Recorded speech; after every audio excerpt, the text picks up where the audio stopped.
সন্তানকে ভুলেও যে 5টি কথা বলবেন না। নাম্বার 1, আপনার সন্তানের প্রতিভাকে কখনো অপমানিত করবেন না। শিশুরা নিজের ছোট ছোট প্রচেষ্টাতেও মা বাবার প্রশংসা প্রত্যাশা করে। এমন না হলে তাদের মনের গভীরে আঘাত লাগে, তারা এটি কখনো ভুলতে পারে না। নাম্বার 2, বাচ্চাদের ঘন ঘন মিথ্যা কথা বলবেন না। তারা মা বাবার প্রতি বিশ্বাস হারাতে থাকে, এর ফলে তারা পুরো জীবন প্রভাবিত হয়। নাম্বার 3, সন্তানকে কখনো হেয় বা ঠাট্টা করতে নেই। বাচ্চাদের কষ্টকে ছোট করে দেখবেন না, তখন তারা আপনার কষ্টের মূল্যায়ন করবে না।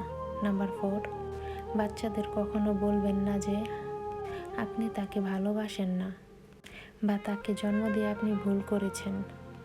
এর ফলে তারা পরিবারকে দূরের ভাবা শুরু করে। নাম্বার 5, বাচ্চা কোনো কাজ করতে না পারলে বা অসফল থেকে গেলে তাকে ছোট করবেন না, তাহলে সে আত্মবিশ্বাস হারাবে।